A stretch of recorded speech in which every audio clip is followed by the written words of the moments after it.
জিকির মানে ভয় পেয়ে গেছে যে এটা কি, এই জিকির আছে না নাই? শয়তান কয় তোরা থাক বাংলাদেশে, আমি চলে গেলাম, কারণ আমার আর এখানে কোনো ডিউটি নেই। তোরা যা করছিস তাতে আমার আর কোনো ডিউটি আছে না নাই, এরকম। এরপরে আমি একটা জিনিস সেদিনও আলোচনায় বললাম, আমার একটা বিষয় মনে হতো যে শয়তান কি আসলে রোজার মাসে কি বাইন্দে রাখে, মানে ওর কি শৃঙ্খলিত করা হয়? তো আমি ঈদের দিন প্রমাণ পাইছি যে আসলে ওর বেঁধে রাখা হয়, ওর ঈদের দিন ছেড়ে দেওয়া হয়। কারণ ঈদের দিন আমি যা উদো চ্যাংড়াতে যা দেখলাম আর মহিলাদের মেয়েদের যা দেখলাম, তাতে আমার বোঝা শেষ যে ঠিকই শয়তানা ছেড়ে দিয়েছে। ও একদম এসে গ্যাটিস মেরি গিয়ারদে সব রাস্তায় নামাইতেছে, ঠিক না বেটি? গোয়াত খেলে আমি যাওয়ালো, আমি ওই দিন আবার আর এক জায়গায় দাওয়াত ছিল, জন খাইতে গেছিল দুইটা, ওই দিন আবার দুইটা প্রোগ্রাম ছিল। যাই হোক, প্রোগ্রাম ছিল, চলে গেছিলাম ঈদের দিন। তো সব মিলাই এই যে অবস্থাগুলো দেখেছেন না, আর মা বোনদের ধৈর্য আছে। আমি ধৈর্য পাইছি শয়তানের ধৈর্যের উপরে ধৈর্য আমি কারো দেখিনি। আপনাদের মনে হয় আল্লাহ বলেছে কি, ইন্নাল্লাহা মাআস সাবিরিন, আল্লাহ ধৈর্যশীলকে পছন্দ করে, এবং সেই ধৈর্যশীল শয়তানের উপরে আমি একটাও পাই নাই। কারণ এই শয়তান দেখেন, আশফাকুজ্জামান খান রনি ভাই এখন নামাজ রোজা করে, আল্লাহ আল্লাহগিরি করতেছে। এই জন্যই শয়তান কোনোদিন মনে করবে না যে ও যেহেতু বিএনপি করতে এখন জামাত মার্কা হয়ে গেছে, যাক ওরা আর আমি ধোকা দেবো। কথার কথা, মানে আল্লাহর রাস্তায় যে চলেন, আল্লাহর রাস্তায় যে চলেন, টুপি দিয়ে দাড়ি দিয়ে চলছেন, শয়তান এটা মনে করে না যে যেহেতু সে নামাজি হয়ে গেছে তাহলে ওর আর ধোকা দেব না, এটা মনে করে? কথা কয় না। শয়তানকে এটা মনে করে? একজন নামাজি যখন মসজিদে যায়, নামাজি হয়ে গেছে, শয়তান কি মনে করে ও নামাজ পড়ে আর ওর ধোকা দেব না? বরং শয়তান ওর পিছনেই লেগে থাকে মৃত্যুর আগ পর্যন্ত। যখন সে মারা যাবে তখনও তার পিছনে লেগে থাকে যে কি করে ওর ওই জায়গা থেকে ফিরিয়ে আনা যায়, ঠিক না বেঠিক? হ্যাঁ। এরপরে দেখেন, মা বোনদের কথা বলছিলাম। আমার মা বোনেরা এই ঈদের দিন বেরোলো, মাথার মধ্যে যে কটা সিফটি পিন আর পেরেক মারা, এত পেরেক মারার ধৈর্য পুরুষদের আছে বলে আমার মনে হয়। বলেন, বরং পুরুষরা কি খোঁজে, একটা গোল গলা গেঞ্জি ঠাস করে গলায় পরাই দেবে, বুতাম লাগানোর টাইম নেই। বুতাম যেন না লাগানো লাগে, আর বুতাম যদি থাকে তাও খুলে থুয়ে দেবে, এর দুটো লাগাই দিয়েছে আর এগুলো খোলা, কলারটা ভাঁজতে সুন্দর করে রাখবে, তাও টাইম নেই যুবকদের। কথা কয় না। আর মা বোনেরা সিফটি পিন তো সিফটি পিন, এগুলো লাগাইছে, উন্নাটা ভালো উন্না ভাঁজ করে করে 4 তালা বানাইছে, 7 তালা বানায়। তারপরে যে লিপস্টিকের বাইরে দিয়ে আবার তার কাটার বড়া এমনি দিয়ে চিকন করি, এত কায়দা করি, ও তো দ্বিতীয় একটা ধৈর্য দরকার আছে। বলেন, এরপরে কি করে? তারপরে যে পোশাক আশাক মেকআপ করিয়েছে সুন্দর করে সাদা করি, তারপরে আবার একটু লাল মেরি দিচ্ছে। বলছেন যে হুজুর আপনি এত খেয়াল করে দেখেন, বাবারে চোখের সামনে তো পড়ে।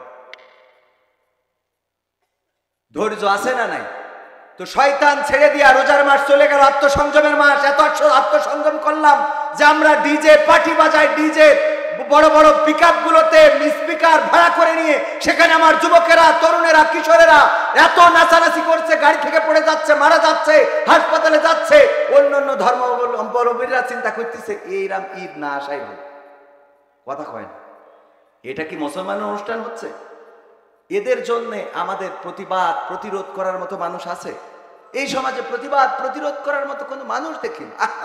দুঃখ লাগে যে এইগুলো বাধা দেওয়ার মতো মানুষ নাই, বরং এইগুলো করানোর জন্য মানুষ আছে। ছুটিপুরে আমি মাহফিলের আয়োজন করলাম, বিভিন্ন দোহাই দিয়ে আইন দিয়ে বন্ধ করা হলো, মাহফিলের দিন বন্ধ করা হলো। আজকে সেখানে নোবেল এসে নাচা গাওয়া করতেছে, মেয়ে ছেলে একসাথে, একটা মানুষ পাইলাম না এই অনুষ্ঠানের বিরুদ্ধে কথা বলে। আমি নিজেও সেখানে ছিলাম নাচা গাওয়ার আগ পর্যন্ত, কারণ আমি ওই কলেজের ছাত্র, আমাদেরও দায়িত্ব ছিল, গিয়েছিলাম। কিন্তু চলে এসেছি অনুষ্ঠানের আগে, নাচের আগে, গানের আগে। এমনকি অনুষ্ঠানটাই কোরআন তেলাওয়াতটাও আগে করানো হয়নি। আমার আশফাকুজ্জামান খান রনি ভাই সাক্ষী, আগে নাচানো হয়, ঠিক না বেটি? না, কোরআন তেলাওয়াত পরে হয়েছে, আগে আগে নাচ হয়েছে, ড্যান্স হয়েছে। 4 জনে আগে ড্যান্স করে নিছে, তারপরে কোরআন তেলাওয়াত। চিন্তা করা যায়, একটা মুসলিম দেশে কথা বলার কেউ নাই, ওখানে আলেম ওলামাও ছিলেন, কাউকে প্রতিবাদ করতে দেখলাম। এগুলো যদি প্রতিবাদ না করি সমাজ পরিবর্তন হবে কি হবে? বেঁচে থেকে অযথা বিদ্যা শিখে যদি না গড়তে পারি শোষণবিহীন সমাজটাকে, কি হবে বেঁচে থেকে? কি হবে ছাত্র সেজে চুমু খেয়ে সনদ খানা যদি হয় বিদ্যালয়টা পরিমণিদের আড্ডাখানা? কি হবে ছাত্র সেজে চুমু খেয়ে সনদ খানা যদি হয় বিদ্যালয়টা নায়িকাদের আড্ডাখানা? এর চেয়ে মরাই ভালো, দেশ ছেড়ে যাওয়াই ভালো, এর চেয়ে মরাই ভালো, দেশ ছেড়ে যাওয়াই ভালো।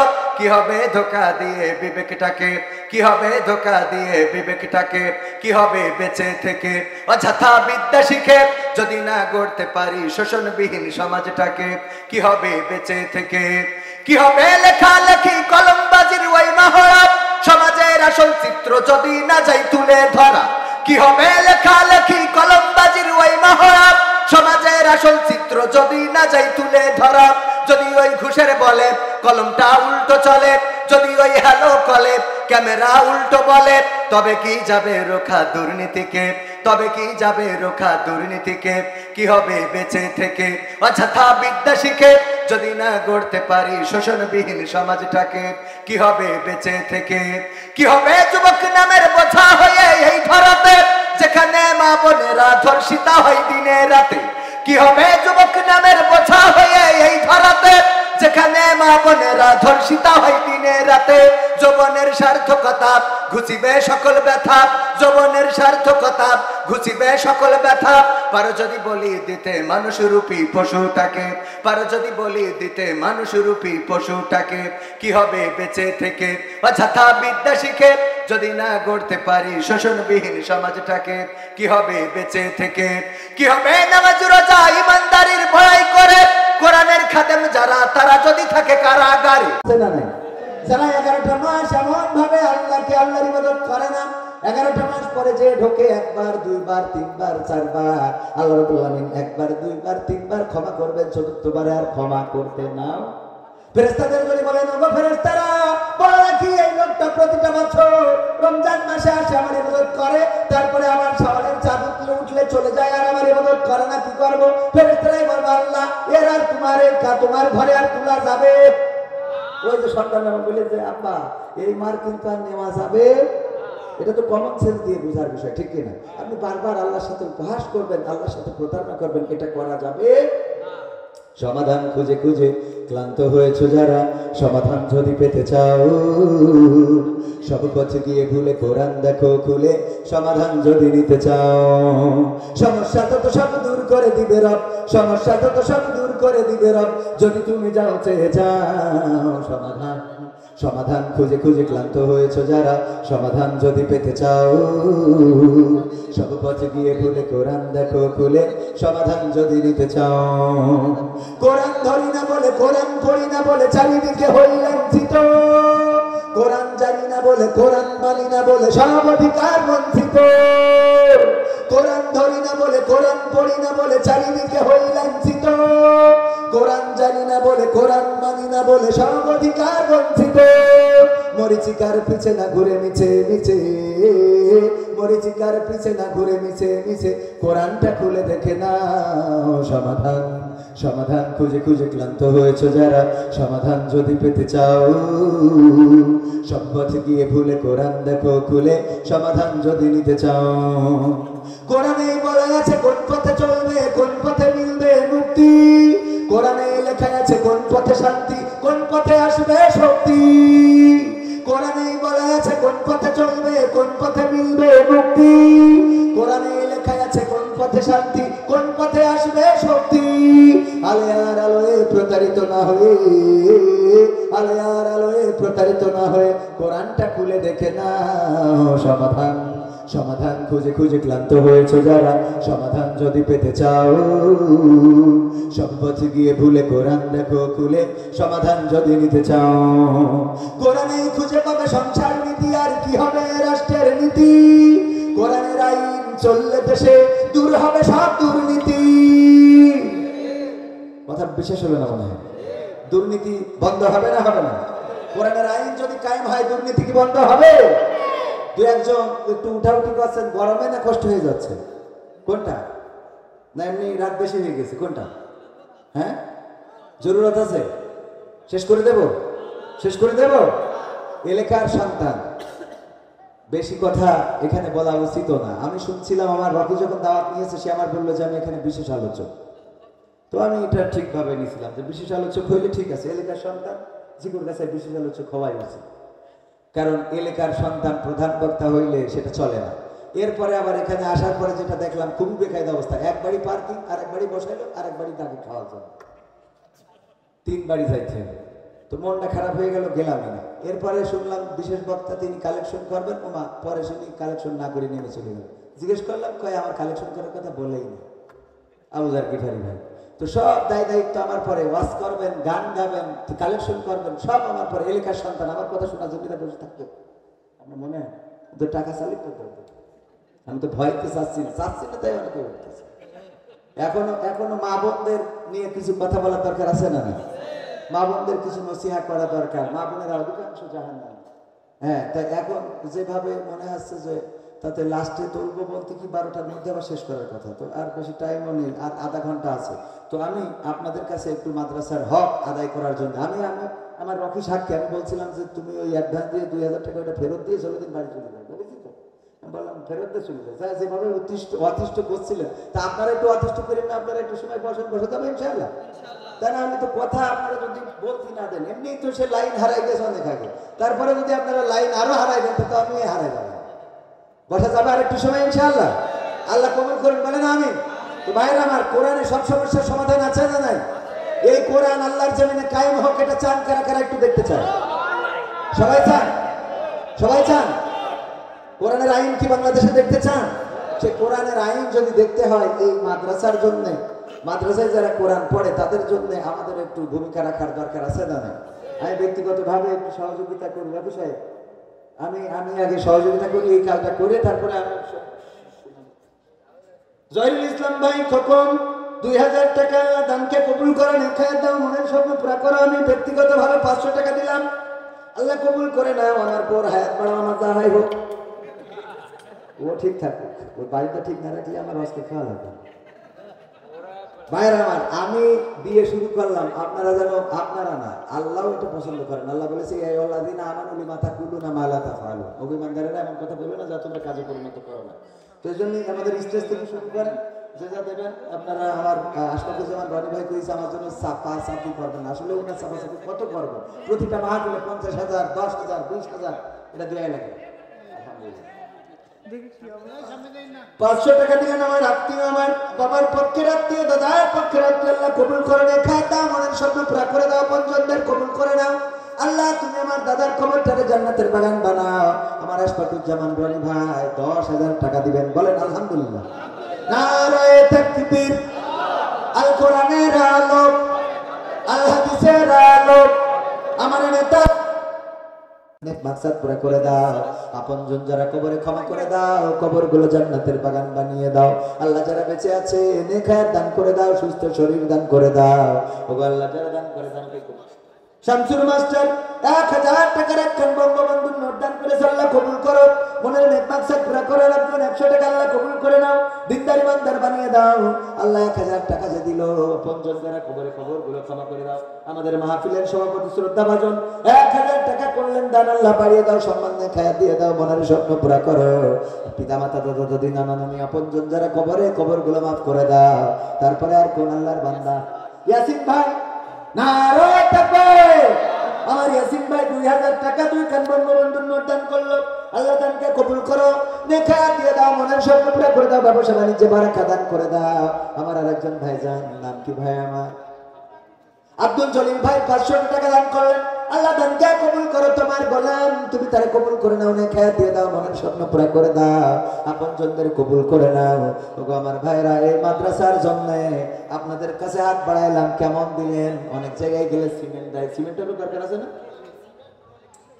এই পবিত্র কোরআনের পারা কয়টা? 30টা পারা। আমি আপনাদের কাছে যদি 30টা ব্যাগ সিমেন্ট দাবি করি, মোহাম্মদ সিরাজুল ইসলাম 500 টাকা আল্লাহ দানকে কবুল করো। পবিত্র কোরআনের সম্মানে একটা পাড়ার সম্মানে 1 ব্যাগ সিমেন্ট, 30টা পাড়ার সম্মানে 30টা ব্যাগ সিমেন্ট দিবেন। এমন কোন আল্লাহর বান্দা আছেন প্রথম পাড়ার সম্মানে একটা ব্যাগ সিমেন্ট দিবেন? একটু নামটা যদি লিখে দিতেন। ভাই আব্দুল গফফার ভাই মায়ের জন্য দোয়া চেয়ে 500 টাকা করলেন দান, আল্লাহ বাড়িয়ে দাও, সম্মান দিয়ে খায়াত দিয়ে দাও, মনের স্বপ্ন পুরা করে দাও, পঞ্চমদের কবুল করে নাও। তারপরে কোন আল্লাহর বান্দা আছেন 1 ব্যাগ করে সিমেন্ট, একটা পাড়ার সম্মানে 1 ব্যাগ? কোন একজন বান্দা 1 ব্যাগ সিমেন্ট? আবু বকর ভাই 1 ব্যাগ। নারায়ে তাকবীর। আল্লাহ পবিত্র কোরআনের সম্মানে প্রথম পাড়ার সম্মানে 1 ব্যাগ সিমেন্ট করলো। দান বাড়িয়ে দাও, সম্মান নেখায় দিয়ে দাও, কোরআনের সম্মান আল্লাহ পরকালের জীবনটা সহজ করে দাও। 2 নম্বর আবু বকর সিদ্দিক, 2 নম্বর ব্যাগ, 2 নম্বর পাড়ার সম্মানে 1 ব্যাগ সিমেন্ট দিলেন, আল্লাহ দানকে কবুল করো। 3 নম্বর কোন আল্লাহর বান্দা আছেন? 3 নম্বর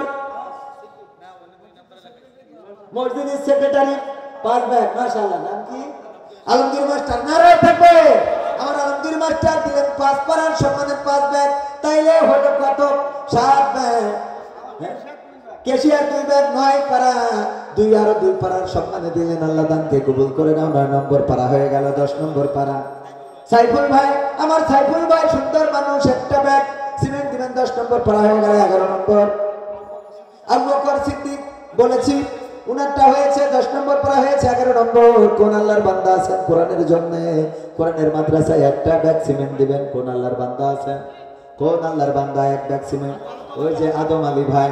আল্লাহ আমাদের আদি পিতার নামে নাম কবুল করে নাও, নেখায় দিয়ে দাও, মনের স্বপ্ন পুরা করে দাও। 12 নম্বর খুব তাড়াতাড়ি। 12 নম্বর পাড়ার সম্মানে কোন আল্লাহর বান্দা আছেন? 12 নম্বর নাম কি শুনেন? মিজানুর রহমান আজহারি। 2 ব্যাগ 12 এবং 13 2টা পাড়ার সম্মানে দিল। মা বোনদের মধ্যে আছেন মা বোনেরা, আমার মা বোনেরা রত্নগর ভাড়া নাম লিখে পাঠিয়ে দিতে পারেন। 12 এবং 13 হয়ে গেল। 14 নম্বর পাড়ার সম্মানে কোন আল্লাহর বান্দা আছেন? 30টা ব্যাগ সিমেন্ট আপনাদের কাছে দাবি করছি। ওগো আমার ভাইয়েরা, 14 নম্বর পাড়া কোন আল্লাহর বান্দা আছেন? একটু হাত তুলে যদি বলতেন। ওই যেমন লিটন ভাই 1 ব্যাগ সিমেন্ট 14 নম্বর পাড়া। 2 ব্যাগ কে? লিটন ভাই 2 ব্যাগ। তাহলে 14 15 আর ওই ভাইয়ের নাম কি? আব্দুল শুকুর 16, তার মানে হাফের বেশি হয়ে গেল। আব্দুল শুকুর ভাই 1 ব্যাগ, লিটন ভাই 2 ব্যাগ। আল্লাহ দানকে কবুল করো, নেখায় দাও, মনের স্বপ্ন পুরা করো, আপনজনদের কবুল করো। 16 হয়েছে, 17 30টা ব্যাগ হবে, আমার বিশ্বাস আছে। 17 নম্বর পাড়া কোন আল্লাহর বান্দা আছেন? 17 নম্বর পাড়ার সম্মানে দিতে চান? যদি একটু হাত উঁচু করতেন ভাইরা আমার। এই জায়গায় ডানে বামে কোন আল্লাহর বান্দা আছেন? 17 নম্বর। হ্যাঁ, জহিরুল ইসলাম ভাই 1000 টাকার কান ক্যালকুলেটর নোট দলামালা করে নিয়ে এসেছে, আল্লাহ কবুল করে নাও, নেখায় দিয়ে দাও, মনের স্বপ্ন পুরা করে দাও, আপনজনদের কবুল করো। 17 নম্বর বন্ধু ভাই 1 ব্যাগ, 17 নম্বর পারা হয়ে গেল, আল্লাহ কবুল করো। 18 নম্বর পারা বন্ধু ভাইয়ের দানকে কবুল করো, আপনজনদের কবরে ক্ষমা করে দাও। আব্দুর রহমান ভাই 1 ব্যাগ, 18 নম্বর পারা হয়ে গেল। 19 নম্বর পারার সম্মানে কোন আল্লাহর বান্দা আছেন? দিবেন। একটু যদি হাত উঁচু করতেন করতে পারতেন। 19 নম্বর 30টা হইলে আমি কয়েকটা গান শুনাই মোনাজাত করে দেব। 19 নম্বর হ্যাঁ কি বলবার? ইরিধানের সিজন আপনারা যে কায়দায় চাচ্ছেন, তা ওই বাকি যে কটা আছে ওগুলো সেটা দেবেন, আমার আর থাকা হবে না। হুমায়ুনের নামে 2 ব্যাগ, এখন এখানে 30 ব্যাগ ভরাতে পারিনি, ওদের ধান তুলে বসে এর আগায় মুনাজাত না। মানে আমি আসলে এই জন্যই বলি যে ওয়াকশানের মাহফিল খবর কার নেবেন, এগুলো ক্ষতি অঞ্জলা ধরাই দেবেন আপনারা শুরু থেকে। তাহলে কি ভাই দেবে 2 ব্যাগ? হুমায়ুন ভাই 2 ব্যাগ সিমেন্ট দান করেছেন। তাহলে 18 19 2 ব্যাগ হয়েছে। আল্লাহ দানকে 19 নম্বর করা হয়েছে, আল্লাহ দানকে কবুল করো। 20 নম্বর ফারুক ভাই 20, আল্লাহ দানকে কবুল করো, নেখায় দাও। হ্যাঁ, জিয়াউর ভাই 2 ব্যাগ, 20 আর 2 22 হয়ে গেল। 22 নম্বর পারার সম্মানে জিয়াউর ভাই দিলে 2 ব্যাগ কবুল করে নাও, নেখায়। আবুল কাসেম ঝন্টু ভাই 1 ব্যাগ। তাহলে কত হলো? 4 আর 1 5, 5 আর 2 7। তাহলে 7, আমাদের দরকার ছিল 3, তাহলে 34 ব্যাগ হয়ে গেল। তা 34 যখন হয়েছে কিডা মরি গেছে? কেন মরিজেও টাকা দিচ্ছে, তা মরাই ভালো। ভালো করে কোন আপনি? হ্যাঁ, তাই বলে। তাই এখন এমন ভাব কাজ মরি গেছে জন্য ভোট যে আবার খবর তাই সিটি দিয়ে দিয়েছে। হুজুর 2 ব্যাগ সিমেন্ট, ও সিরাজুল ইসলাম 2 ব্যাগ। তাই কোন বলছেন হুজুর 2 ব্যাগ সিমেন্ট? নারায়ে তাকবীর। সিরাজুল ইসলাম কয় ব্যাগ? 2 ব্যাগের নগদ টাকা দিয়ে আল্লাহ দানকে কবুল করো। তাহলে কয় ভাগ হইল? 34 আর 2 36। আর একজন আমাদের হুমায়ুন নাকি যেন আব্বা মারা গেছে, সন্তান 500 টাকা দিয়ে আল্লাহ বাবার কবরকে জান্নাতের বাগান বানাও। আল্লাহ বাবা নাম প্রচারে অনিচ্ছুক আর একজন আর এক ব্যাগ, তালি হইলো কত 37, তাই তো? আর 3টা ব্যাগ দিয়ে 40 করিত। আর 3টা ব্যাগ দেওয়ার মতো কোন আল্লাহর বান্দা আছেন? 3টা ব্যাগ। এই যুবকরা এরা কোন গে গোয়াখালি যাওয়ার টাকা হয়, তোমাকে সিমেন্ট দেওয়ার টাকা হয় না। হ্যাঁ, 3 পিস কিনে তো ঠিকই গিফট করতে পারো। হ্যাঁ, আর মা বোনেরা একটাও নাম লেখলেন, আবেদা, জবেদা, সবেদা, হাসিনা, খালেদা, সব কি একসাথে পালাই? হ্যাঁ, একটা নামও দেখলাম না। কে একে ঝগড়া করা লাগবে? এই যুবকরা একটু আর 3টা ব্যাগ দিলি 40 ব্যাগ হচ্ছে, শোনা। আর 3টা ব্যাগ ওই যে আমার চাচা, মাশাআল্লাহ, সর্দার মানুষ তো 3 ব্যাগ আর 2টো ব্যাগ দিলি আর 5টা ব্যাগ হবেন না, শোনা। 5 ব্যাগ। আল্লাহ, আলহামদুলিল্লাহ। দেখো দিন এই রামি তো দরকার না রায় থাকবে। কয় ব্যাগ? আমার জামাল কি সর্দার, জামাল সর্দার, সর্দার মানুষ 5 ব্যাগ না দিলে হয়? তাহলে আবার এই তো কাজ সেরি না 42 হয়ে গেল, তাহলে হাফ সেঞ্চুরি করেই হবে। 50টা ব্যাগ করে দেন ভাই, 50টা ব্যাগ। এটা মিল করে ছুঁয়ে দিই 50। আমার মা বোনেরা 2-3টা নাম পাঠাই দিলে হয়ে যাবেন। মা বোনেরা বয়েস শফিকুল ভাই সব জায়গায় প্রোগ্রাম করে, সবাই দেশে এক ব্যাগ। আরেকজন কি নাম বললেন? কায়েম ভাই এক ব্যাগ। আরেকজন কিনা? মুজাহিদ ভাই এক ব্যাগ। মুজাহিদ ভাই এক ব্যাগ। আল্লাহ 52 ব্যাগ হয়ে গেল। 50 ব্যাগ চাইলাম, হয়েছে কয় ব্যাগ? 52। আর বাড়াবো না, না হলে বলতাম 60 করে দিয়ে যান, কিন্তু আর বলবো না, মেলা করে দিয়েছে। হ্যাঁ, আবার কিনা? মা বোনদের, মা বোনেরটা দেন, নেন মা বোনেরদের দেন, কারণ ওদের তো কষ্ট করে দেওয়া লাগে না, পকেটতে মারলেই হয়। কিরা? শাহিন এক ব্যাগ সিমেন্ট, তাহলে 53। আল্লাহ কবুল করো। শাহিন ভাই এক ব্যাগ সিমেন্ট আল্লাহ কবুল করে নাও, নেখা দাও, মনে স্বপ্ন পুরা করে দাও। আজকালকের ছেলেরা শিল্পী, গান গাক দিন আমি চলে যাই। শিল্পী এক ব্যাগ সিমেন্ট আল্লাহ কবুল করো, তাহলে 53-54 হলো। আল্লাহ দানকে কবুল করে নাও, নেখা দিয়ে দাও, মনের নেক মাকসাদ পুরা করে দাও। আল্লাহ শিল্পীর কণ্ঠস্বর ভালো করে দাও, বলে না আমি সজীব ওরে ইয়ে কানে ছিল, ওর চুমো খাই কপালে, ওই এতক্ষণ কানে ছিল কইছে। মানে লাস্টে মজা দেখি, তারপর মানে হুজুরির ঘাম ঝরাই নিয়ে তারপরে সজীব ভাই কয় ব্যাগ? নারায়ে তাকবীর। তাহলে 54 আর 5 কত? 59। বাকি আছে 60 হতে কয় ব্যাগ? তো ফোন করলেন ফোনে, তো কি হইল? আমার বউ একবার দেখে ও মামা কিন্তু তা কবে না আপনি? আল্লাহ, এইরামই তো হইতে হবে, সেইরাম বর সেইরাম বউ। খবরটার জন্য নিকে বিকে করতে দিন না। নারায়ে তাকবীর। আর রিস্ক নেবেনই না এই বয়সে। আল্লাহ কবুল। কারণ এখন তো বেকায়দা অবস্থা, বেকায়দা অবস্থা না। আগে তো নিকে করলি গোলমাল হইতো, রাগ করে বাড়িতে চলে যেত। এখন রাগ করে যায় না, ডাইরেক্ট কেটে নিয়ে চলে যাচ্ছে। ঠিক না ভাই? ঠিক কথা কয় না। এই সত্য বললাম, আমি ছামাললাম। তাহলে সভাপতির স্ত্রী এক ব্যাগ কয় ব্যাগ হইল? 60 ব্যাগ হয়ে গেছে না? আলহামদুলিল্লাহ। আমার যদি দ্বিতীয় ব্যাগটা বক্তা করতো, তা 60 ব্যাগ কেন? তোদের মাদ্রাসা আজকে দোতলা বানাই দিতে বাড়ি চলে যেত। কিন্তু পাকামো করা যায়, সব এক গর্তের মধ্যে পুড়িয়েছি। হ্যাঁ, সব তো অনুরোধ। তাহলে আর কোন যুবকরা আর কিছু দেবে? একটা কথা বলবো, শেষ কথা। আল্লাহ কোনো কিছু করলি বলে 70 গুণ সওয়াব বাড়াই দেবে। কয় গুণ? তা আমার মনে আছে 60 যখন হয়ে গেছে, তাহলে 70টা করে ঠিক গেলে একটা লাইন মতো জায়গায় থাকতো, তাই না? এটা লাইন মতো হইতো না? তা আমি 2-1টা গান গাচ্ছি, এর মধ্যে একটু মনে করি, দেখি যে এই 10 জন ভাগ্যবান কারা, একটুখানি নামটা লিখাই দেবেন, আমি দোয়া করে দেবো ইনশাআল্লাহ। আজকালকের ছেলেরা বই নিয়ে আর বসে না, ও বাবা গুগলে সার্চ করিয়া পড়ে।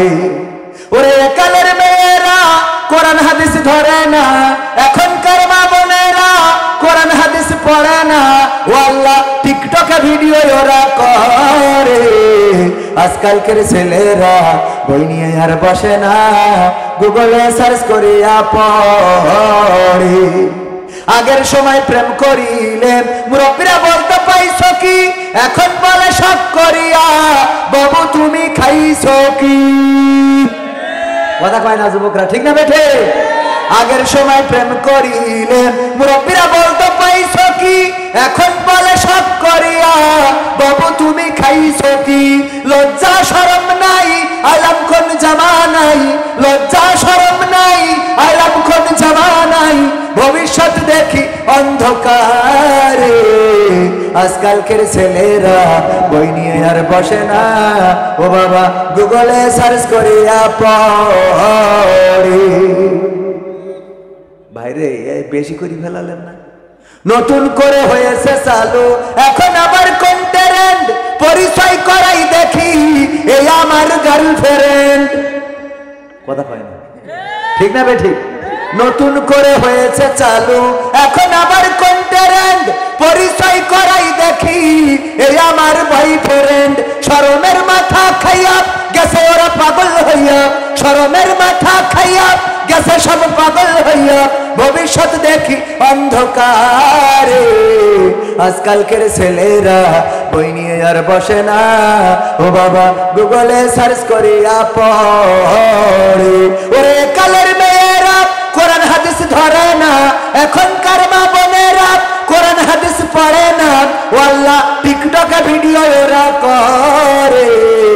আজকালকের ছেলেরা বই নিয়ে আর বসে না, গুগলে সার্চ করিয়া পড়ে। ঠিক না বেঠিক? এখনকার মা বোনেরা কোরআন, আগে কোরআন পড়তো, কোরআন শিখতো, কোরআন জানতো, কোরআন মানতো, কিন্তু এখনকার মা বোনেরা ফোন নিয়ে পড়ে থাকে। সন্তানরা ফোন দেখবে, সন্তানরা তাদেরকে ভালো বানাবে, সন্তানদেরকে ভালো বানাবে, কিন্তু মাই তো সারাক্ষণ ফোনের মধ্যে ডুবে থাকে। এই সন্তান আর কত ভালো হবে বলেন? ঠিক না বেঠিক? আগে যদি বিয়ে দেওয়ার জন্য আমাদের সভাপতি ছেলে বিয়ে দেবে, পাত্র দেখার জন্য যদি যেত, পাত্রী দেখার জন্য যদি যেত, জিজ্ঞাসা করতো কোরআন পড়তে পারে কিনা, হাদিস পড়তে পারে কিনা, নামাজ পড়ে কিনা, আরকান আহকাম জানে কিনা, আত্তাহিয়াতু পারে কিনা, তাশাহুদ দুরুদ ইব্রাহিম হবে কিনা, দুআই মাসুরা দোয়া কুনুত হবে কিনা, এমনি ভাবে জিজ্ঞাসা করতো। যদি মেয়ে বলতো পারি পারি পারি, কোরআন পড়তে পারে কিনা, কোরআনটা সামনে দেওয়া হতো, একটু পড়ে শোনাও। ঠিক বলছি না বে? ঠিক বলছি? আগের সময় এইগুলো জিজ্ঞাসা করা হতো, ওগো মা আমার বলো দেখি কোরআনটা পড়তে পারো কিনা, হ্যাঁ পারি, তাইলে রিহালটা সামনে দেওয়া হতো, দুইটা আয়াত পড়ে শোনাও। আমাদের পাত্রীরা কোরআন পড়ে শোনাতো। আর এখনকার সময় আমাদের ইয়াং জেনারেশন মেয়ে দেখতে যায়, দেখতে যাওয়ার পরে কোরআনের কথা হাদিসের কথা তো নাই, যে এই জিজ্ঞাসা করে ভাবি আপনার টিকটকে ফলোয়ার্স কতজন? ঠিক না বে ঠিক? টিকটকে ফলোয়ার্স কত? ফেসবুকে রিলস ভিডিও দিলে ভিউজ কেমন হয়? ইউটিউব কি মনিটাইজেশন করা আছে? অ্যাকাউন্ট নাম্বার বসানো আছে? আপনি কি স্টার পেয়েছেন? ঠিক না ঠিক? এইগুলো এখন জিজ্ঞাসা করা হয়। আহা, আল্লাহ হেদায়েত নসিব করুন, বলেন আমিন। এরপরে আরো অনেক কথা আল্লাহ রাব্বুল আলামিন বলেছেন, ওয়াকরনা ফি বুয়ুতিকুন্না ওয়ালা তাবাররাজনা তাবাররুজাল জাহিলিয়াতিল উলা। ওগো নারীরা পর্দার মধ্যে থাকো, জাহিলি যুগের মেয়েদের মতো সাজুগুজু করে নিজেদেরকে প্রদর্শন করে বেড়ায়ও না। কিন্তু এখনকার মা বোনেরা সাজুগুজু ছাড়া বের হয়, শুধু বের হয় তা না, এখন আবার ঘরে ঘরে বিউটি পার্লার। ঠিক না বে ঠিক? এই বিউটি পার্লার কে দিয়েছে? হ্যাঁ, বিউটি পার্লার আছে না নাই? বিউটি পার্লারে খুব কায়দা করে সাজুগুজু করে রাস্তায় বের হয়, ওইগুলো দেখে যুবকেরা পাগল হয়ে যায়, এই মেয়েরই লাগবে। পরে দেখা যায় বিয়ে শাদী করার পরে সংসারে আর বনিবনা নেই। কারণ কি? কারণ উপরে ছিল, মুখে ছিল গ্রামীণ ফোন, কিন্তু পার দিকে যে ওর ওই যে ওয়ারিদ এয়ারটেল, এটা খেয়াল করে না, কথা কয় না। উপরের নেটওয়ার্ক ছিল কিসের? গ্রামীণ ফোনের। নিচের দিকে কি? ওয়ারিদ, ওই যে কি এয়ারটেল, রবি, মানে মাঠে না গেলেই নেটওয়ার্ক পায় না, সাজুগুজু করে। এইগুলো দেখে যুবকেরা পাগল হয়। ওগো আমার মায়েরা বোনেরা, যে চেহারাটা দেখিয়ে বেড়ান, এই দায়ুস মহিলার আল্লাহর নবী সাল্লাল্লাহু আলাইহি ওয়াসাল্লাম সুপারিশ করবেন না, বলেন নাউজুবিল্লাহ। আল্লাহর নবীর কন্যা ফাতেমা, আল্লাহর নবী যখন আহত হয়েছেন, ছুটে চললেন ফাতেমা রাদিয়াল্লাহু তাআলা আনহা উহুদের ময়দানে। যাওয়ার পরে পিতার কাছে যেয়ে দাঁড়ালেন। আল্লাহর নবীর হুঁশ ফেরার পরে দেখলেন ফাতেমা পাশে বসা। আল্লাহর নবী বললেন, ওগো ফাতেমা তুমি কেন এসেছো? ফাতেমা রাদিয়াল্লাহু তাআলা আনহা বললেন, নবী গো, চারিদিকে আপনার মৃত্যুর খবর ছড়িয়ে গিয়েছে, আমি কি করে বাড়িতে বসে থাকি? আমার কলিজার টুকরা বাবা মৃত্যু হয়ে গেছে, এমন খবর শোনার পরে কি করে আমি বাড়িতে বসে থাকবো? এই জন্য ছুটে এসেছি। আল্লাহর নবী বললেন, ওগো ফাতেমা তোমার বোরখার মধ্যে একটা ছিদ্র দেখা যায়, ছেঁড়া জায়গা দেখা যায়, যেই জায়গা দিয়ে তোমার গায়ের রং দেখা যায়, বলো দেখি ওই ছেঁড়া জায়গা দিয়ে তোমার গায়ের রং কি পৃথিবীর কোনো মানুষ দেখেছে নাকি? ফাতেমা রাদিয়াল্লাহু তাআলা আনহা বললেন, ওগো নবী গো, আমি যখন শুনেছি আমার পিতা বেঁচে নাই, গোটা মদিনায় খবর ছড়িয়েছে নবী মুহাম্মদ শহীদ হয়ে গিয়েছেন। এটা জানার পরে আমি ছুটে চলে এসেছি। আমার বোরখায় যে ছেঁড়া, এটা আমি ভুলি নাই। আমি ওই অবস্থার মধ্যেও আমার ছেঁড়া জায়গাটা, আমার বোরখার ছেঁড়া জায়গাটা মুঠ করে ধরে নিয়ে এসেছি। পৃথিবীর কোন মানুষ আমার এই ছেঁড়া জায়গা দিয়ে আমার গায়ের রং দেখতে পারে নাই। আল্লাহ নবী বললেন, ওগো ফাতেমা শুনে নাও, যদি তোমার ওই বোরখার ছেঁড়া জায়গা দিয়ে পৃথিবীর কোন মানুষ তোমার গায়ের রংটা দেখে ফেলতো, আমি নবী পরকালের ময়দানে তুমি আমার কন্যা এই পরিচয়টা দিতাম না। আল্লাহু আকবার বলবেন না? তুমি যে আমার কন্যা, অথচ এত ভালোবাসার কন্যা ছিলেন। যখন আল্লাহর নবী সফরে বের হতেন, সবার শেষে দেখা করতেন ফাতেমা রাদিয়াল্লাহু তাআলা আনহার সাথে, আর বাড়িতে ফিরে এসে সবার আগে দেখা করতেন ফাতেমা রাদিয়াল্লাহু তাআলা আনহার সাথে। আল্লাহর নবী বলেছেন, যদি কেউ আমার ফাতেমাকে কষ্ট দেয় সে যেন আমাকে কষ্ট দেয়, আর যদি কেউ আমার ফাতেমাকে খুশি করে দেয় সে যেন আমি নবীকে খুশি করে দেয়। বলেন আল্লাহু আকবার। এই ভালোবাসার কন্যা ফাতেমাকে আল্লাহর নবী সাল্লাল্লাহু আলাইহি সাল্লাম এত ভালোবাসার পরেও গায়ের রং যদি পৃথিবীর মানুষ দেখে ফেলতো ওই পরকালের ময়দানে, আল্লাহর নবী বলেছেন আমি তোমার কন্যা বলে পরিচয় দিতাম না। এবার মা বোনেরা চিন্তা করে দেখেন, আপনার গায়ের রং, আপনার হাতের রং, আপনার পায়ের রং, মুখের রং, চোখের রং, সবকিছু পৃথিবীর মানুষ কতজন কত বেগানা দেখলো, কত মানুষকে দেখালেন। এখন আবার ভিডিও কলে দেখানো যায় না? দেশের মানুষ তো দেশের মানুষ, বিদেশের মানুষেরও দেখায়, আছে না নাই? ওগো আমার ভাইয়েরা, ওগো আমার মায়েরা, ওগো আমার বোনেরা, এই জন্য পর্দা বজায় রেখে চলতে হবে। আল্লাহ সবাইকে সেই তৌফিক দান করুন, বলেন আমিন। এরপরে 10 ব্যাগ বাকি ছিল। কয় ব্যাগ? ফজলু ভাই 500 টাকা আল্লাহ দানকে কবুল করে নিন, নেখায়াত দান করে দিন, বলেন আমিন। কাশীপুর মহিলা মাদ্রাসার শিক্ষক 2 বস্তা সিমেন্ট করলেন দান। আল্লাহ বাড়িয়ে দাও, সম্মান নেখায়াত দিয়ে দাও, মনের স্বপ্ন পুরা করে দাও, আপন জনদের কবুল করে নাও। আর 8টা ব্যাগ বাকি। এই 8টা ব্যাগ দেওয়ার মতো নাম কি কেউ লিখিয়েছেন? নাম যদি না লিখাই থাকেন তাইলে আরো 2-1টা সঙ্গীত শোনাবো, প্রবাসীদের গান। হ্যাঁ জাহিদ ভাই 1 ব্যাগ আর 7 ব্যাগ বাকি। যেই গানটা গাওয়ার কারণে আমার শিকড় গাছায় কলার ধরে টেনে নিয়ে যে নির্যাতন করলো, নিষ্পেষণ করলো, যেই ভাইয়েরা নির্যাতন করেছিল পরবর্তীতে ক্ষমা চেয়ে নিয়েছিলেন, সেই সময় আমি বলেছিলাম কিছুই মনে করি নাই, কিন্তু আমরা মনে করি আর না করি, মনে করার মালিক কে? আল্লামা সাঈদীকে যারা ফাঁসির কাস্টে ঝুলাতে চেয়েছিল, ফাঁসির কাস্টে ঝুলাতে পারে না এটা ঠিক, কিন্তু তাদের ষড়যন্ত্র থেমে থাকে নাই। তারা আল্লামা সাঈদীকে কি করলো? জেলখানা থেকে নিয়ে গেল, চিকিৎসার নামে ইনজেকশন পুশ করে শহীদ করে দিল। 2023-এর 14ই আগস্টে আল্লামা সাঈদীকে শহীদ করা হলো। 2024-এর 14ই আগস্ট আর আসে নাই। 5ই আগস্টে একেবারে পুটলা পুটলি বাইন্দে নিয়ে দাদার দেশে যাওয়া লাগলো, বলেন ঠিক কিনা? যেই লোকগুলো আল্লামা সাঈদীর ওসিয়ত করা কবর দেওয়ার কথা ছিল কোথায়? খুলনায় সিদ্দিকিয়া আলিয়া মাদ্রাসায় আল্লামা সাঈদীর ওসিয়ত করা কবরস্থানটা সেই জায়গায় তৈরি করা ছিল। ওসিয়ত করা জায়গাটাই খুলনায় যারা কবর দিতে দেয় নাই তারা বলেছিল খুলনার ইহুদি দেলোয়ার হোসাইন সাঈদী, বলেন নাউজুবিল্লাহ। ওরা স্লোগান দিয়েছিল, এখনো অনলাইনে আছে না নাই? খুলনার ইহুদি দেলোয়ার হোসাইন সাঈদী। এই কথা যারা বলেছো, তোমরা যদি বাবার বেটা হয়ে থাকো আজকে রাজপথে দাঁড়াও দেখি।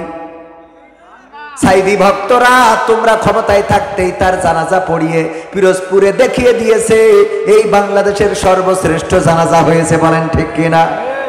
আর তোমাদের বাবারা মারা গেলে জানাজা পড়ার জন্য লোক পাওয়া যায়, তোমাদের মায়েরা বোনেরা বাংলাদেশে দাঁড়ানোর মতো সাহস করে না। কারণ এই বাংলাদেশের সাথে যারা দুর্নীতি করেছে, 2 নম্বরই করেছে, তাদের অবস্থান এই বাংলাদেশে হবে না। আর দেশপ্রেমিক যারা তারা শহীদ হয় ঠিকই, তাদের কবর দিতে না দিলেও এই জমিনে তাদের কবর আছে না নাই? আছে না নাই?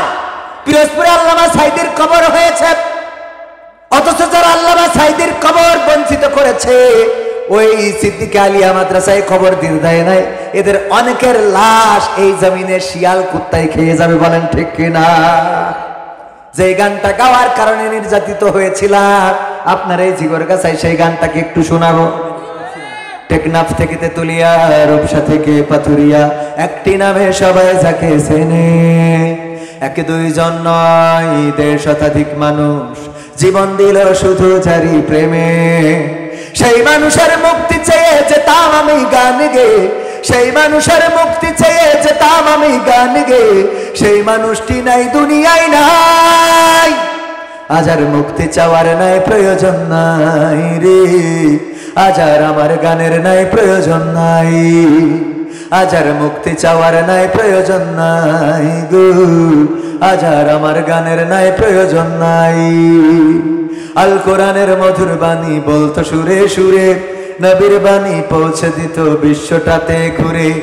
আল কোরআনের মধুর বাণী বলতো সুরে সুরে, নবীর বাণী পৌঁছে দিত বিশ্বটাতে ঘুরে। তার মুখের বয়ান শুনে হতো মুসলমান, বুকের সাথে বুক মিলিয়ে ধন্য কত প্রাণ। আল কোরআনের মধুর বাণী বলতো সুরে সুরে, নবীর বাণী পৌঁছে দিত বিশ্বটাতে ঘুরে। তার মুখের বয়ান শুনে হতো মুসলমান, বুকের সাথে বুক মিলিয়ে ধন্য কত প্রাণ। সেই মানুষের মুক্তি চেয়ে যেতাম আমি গান গে, ওই মানুষের মুক্তি চেয়ে যেতাম আমি গান গে, সেই মানুষটি নাই দুনিয়ায় নাই। আজ আর মুক্তি চাওয়ার নাই প্রয়োজন নাই গো, আজ আর আমার গানের নাই প্রয়োজন নাই, আজ আর মুক্তি চাওয়ার নাই প্রয়োজন নাই রে, আজ আর আমার গানের নাই প্রয়োজন নাই। লাখো লোকের সমাগম হতো তার সে মাহফিলে, এসব দেখে বাতিলের জানি কলিজা যেত জ্বলে। লাখো লোকের সমাগম হতো তার সে মাহফিলে, এসব দেখে আবু জাহেলের কলিজা যেত জ্বলে। সুরে সুরে তার কেটে যেত যে আধার অমানিসা, পথহারারা খুঁজে পেত সঠিক পথের দিশা। লাখো লোকের সমাগম হতো তার সে মাহফিলে, এসব দেখে আবুল আহাবের কলিজা যেত জ্বলে। সুরে সুরে তার কেটে যেত যে আধার অমানিসা, পথহারারা খুঁজে পেত সঠিক পথের দিশা। সেই মানুষের মুক্তি চেয়ে যেতাম আমি গান গে, ওই মানুষের মুক্তি চেয়ে যেতাম আমি গান গে, সেই মানুষটি নাই দুনিয়ায় নাই। আজ আর মুক্তি চাওয়ার নাই প্রয়োজন নাই রে, আজ আর আমার গানের নাই প্রয়োজন নাই, আজ আর মুক্তি চাওয়ার নাই প্রয়োজন নাই গো, আজ আর আমার গানের নাই প্রয়োজন নাই। টেকনাফ থেকে তেতুলিয়া, রূপসা থেকে পাথুরিয়া, একটি নামে সবাই যাকে চেনে। এক দুইজন নয়, ১.৫ শতাধিক মানুষ জীবন দিল শুধু যারি প্রেমে। সেই মানুষের মুক্তি চেয়ে যেতাম আমি গান গে, ওই মানুষের মুক্তি চেয়ে যেতাম আমি গান গে, সেই মানুষটি নাই দুনিয়ায় নাই। আজ আর মুক্তি চাওয়ার নাই প্রয়োজন নাই রে, আজ আর আমার গানের নাই প্রয়োজন নাই, আজ আর মুক্তি চাওয়ার নাই প্রয়োজন নাই গো, আজ আর আমার গানের নাই প্রয়োজন নাই। এই গানটা বাংলাদেশে গাইতাম যে আমি সেই মানুষের মুক্তি চেয়ে যাই। এই গাওয়ার কারণে, এই গান গাওয়ার কারণে আমাকে জিকরগাছায় ধরে নিয়ে শুধুমাত্র কৈফিয়ত চাওয়া হলো যে রাষ্ট্র যাকে যুদ্ধাপরাধীর মামলায় রায় দিয়েছে তার বিরুদ্ধে গান গেয়ে কি আপনি রাষ্ট্রদ্রোহী পাপ করেননি? আমি বললাম সে রাষ্ট্রের কাছে অপরাধী হতে পারে, কিন্তু আমাদের কাছে একজন কোরআনের খাদেম, একজন মুফাসসির গোটা বাংলাদেশে তাফসীর করেছেন, যার আলোচনা শুনে তাওহীদি জনতারা জাগ্রত হয়েছে।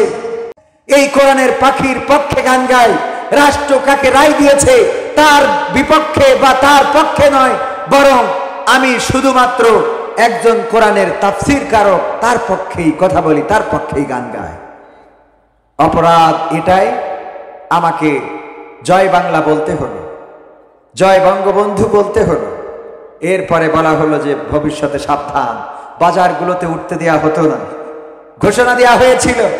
এমনকি নাম বলবো না, এই অঞ্চলের একজন কুলাঙ্গার নেতা ছিলেন, আমার ব্যাপারে ফেসবুকে স্ট্যাটাস যে একটা গুপ্ত ভাইরাস জিকরগাছায় আছে, যে জামাতের এজেন্ডা নিয়ে কাজ করে বেড়াচ্ছে, তাকে যদি এই মুহূর্তে দমন করা না যায় তাহলে জিকরগাছাকে নিরাপদ করা যাবে না। আমাদের দমন করে তোমরা নিরাপদ হতে পারবে না, বরং আমাদের রক্ষা করলেই তোমাদের নিরাপত্তা আসবে। কারণ ইসলামী আন্দোলনের নেতা কর্মীরা অন্যায় ভাবে কারো ঘাড়ে লাঠি মারে না, তারা রাসূলের থেকে আদর্শ পেয়েছে, ক্ষমা করার উদারতা এমন দক্ষ ইসলামী আন্দোলনের নেতা কর্মীদের আছে।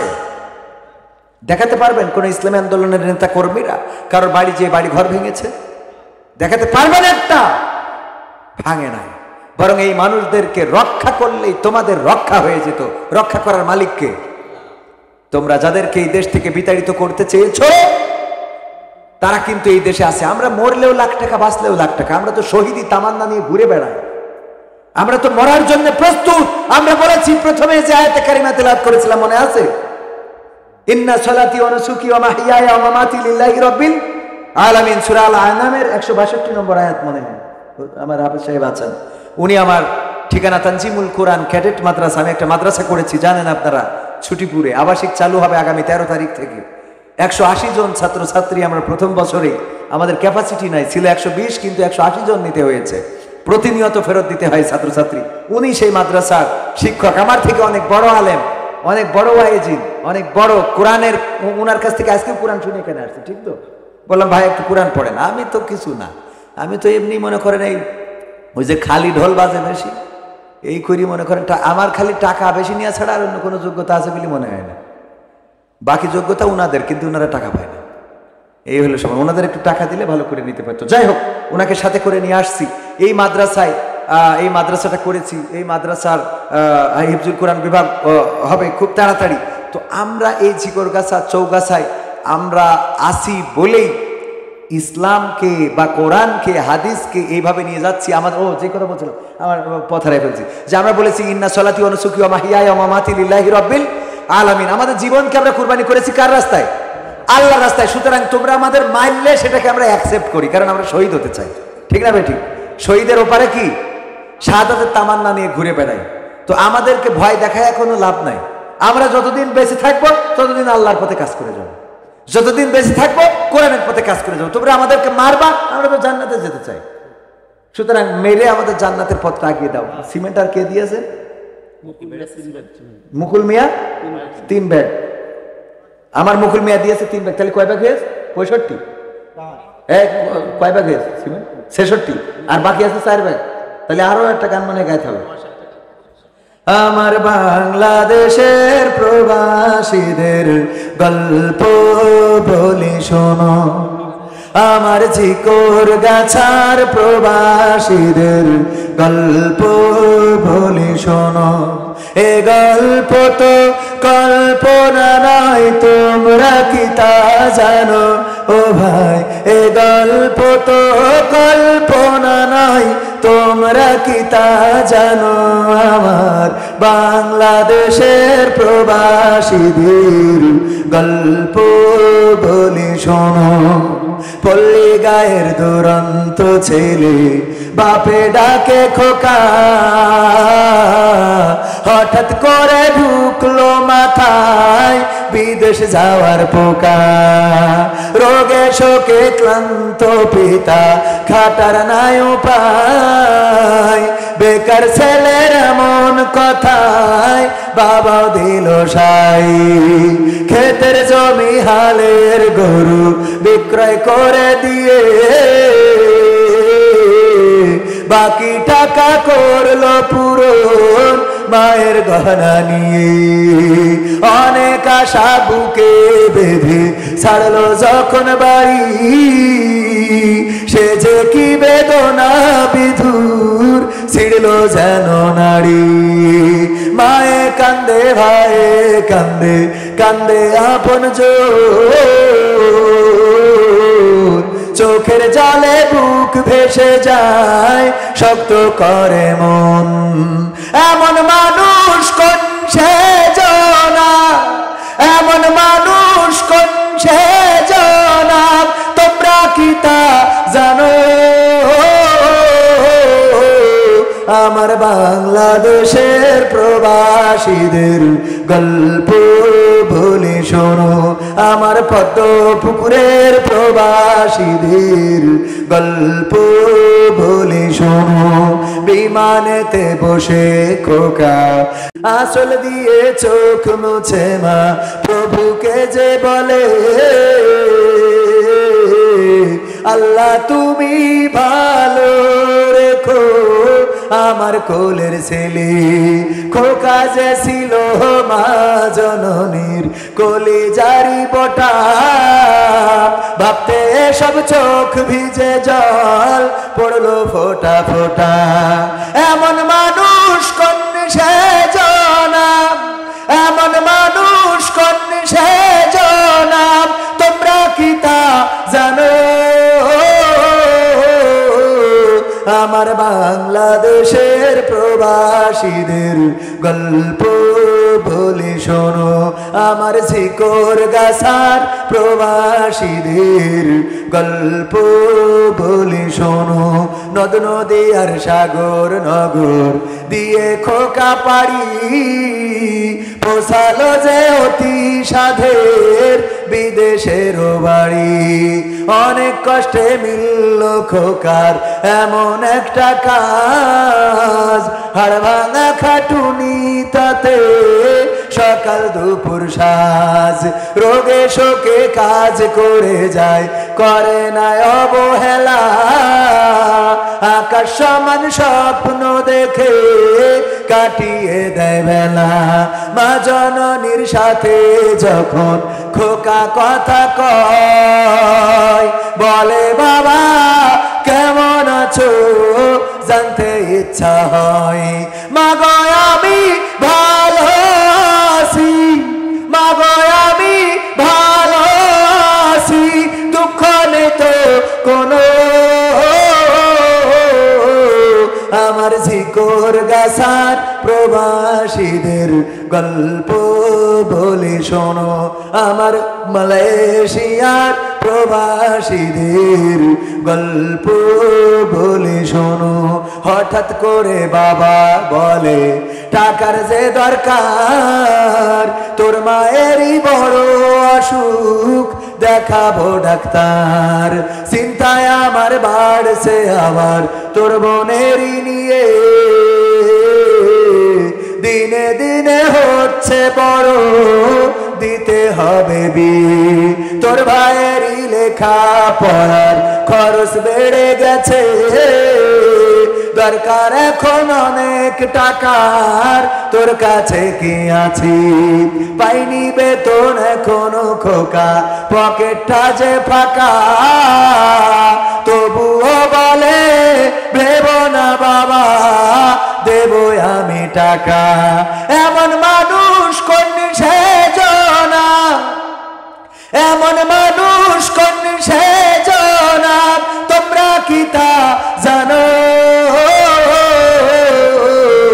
আমার ঝিকর গাছার প্রবাসীদের গল্প বলে শোনো আমার সৌদি আরবের প্রবাসীদের গল্প বলে শোনো দিন মাস গুনে খোকা এখন পৌঁছালো বছরে করতে হয় কাজ এখন যে তার 10 তলার উপরে হঠাৎ করে কি হতে কি যেন হয়ে গেল 10 তলারই উপর থেকে খোকা পড়ে গেল আকাশ সমান স্বপ্নগুলো আকাশে গেল উড়ে দেহ থেকে প্রাণ পাখিটাও গেল যে ভাই ছিড়ে বন্ধুরা যে সে দেখে রক্তে তরতর নিথর দেহ পড়ে আছে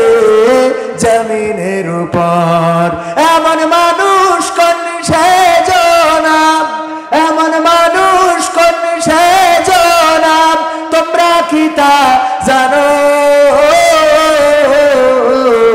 আমার ঝিকর গাছার প্রবাসীদের গল্প বলে শোনো আমার যশোর জেলার প্রবাসীদের গল্প বলে শোনো পাঠাতে হবে লাশটা দেশে আপন তো কেউ নাই বন্ধুরা সব মিলে মিশে করলো এ কাজটাই শুনে এ খবর মা জননীর সে কি আহাজারি তার কান্দনে আকাশ বাতাস হচ্ছে যে ভাই ভারী অবশেষে খোকার কফিন পোষালো যে বাড়ি, ভাই বোনার গায়ের স্বজনের সে কি আহাজারি, মা জননী কেঁদে বলে ওরে আমার ছেলে, বিদেশ থেকে কোন দেশে তুই গেলি আবার চলি, মাগো আমি সুখানিতে, মাগো আমি সুখ কিনিতে জীবন দিছি জানো, আমার পদ্ম পুকুরের প্রবাসীদের গল্প বলে শোনো, আমার ঝিকর গাছার প্রবাসীদের গল্প বলে শোনো। সময়তে ভাইরা সিমেন্ট 70 ব্যাগ হয়েছে? হ্যাঁ হয়েছে? কবির ভাই 500, আল্লাহ তানকে কবুল করেন। এই ক্ষেত্রে 70 ব্যাগ হয়েছে তো সত্যি? আমি না হলি রাত যদি মানে সকাল হয় তাও করে দিও, পরে আর 3 ব্যাগ দিয়েছে, তাহলে তো হয়ে গেছে, আর 1 ব্যাগ বাকি ছিল, আর 1 ব্যাগ দেবে নাম বলেন, তাহলে 70 ব্যাগ হয়ে গেছে। আলহামদুলিল্লাহ, আপনারা খুশি তো? মাহফিলে আপনারা দাওয়াত দিবেন, দ্বিতীয় বক্তা করবেন, কালেকশন করে দিতে কোনো অসুবিধা নেই, কিন্তু প্রধান বক্তা করে কালেকশন করাবেন, এগুলো জুলুম, এগুলো করবেন না আগামীতে। আমি যে শ্রোতা ছিলাম, যদি কালেকশন না করতাম লোক চলে যেত, তো সুন্দর করে আমি কিছু কথা শোনাতে পারতাম। আপনারা মেন্টালিটিও ঠিক করে রাখেননি। মাহফিলে ওই এলাকার মানুষ তো, এই জন্য এইগুলো করবেন না। না, আমি এই জন্য এলাকায় দাওয়াত তেমন একটা নিও না। তো আগামীতে আমরা ইনশাল্লাহ এটা চেষ্টা করবো, আল্লাহ যেন কবুল করেন। বলেন আমিন, আল্লাহ তাওফিক দিন, বলেন আমিন। আলহামদুলিল্লাহি রাব্বিল আলামিন।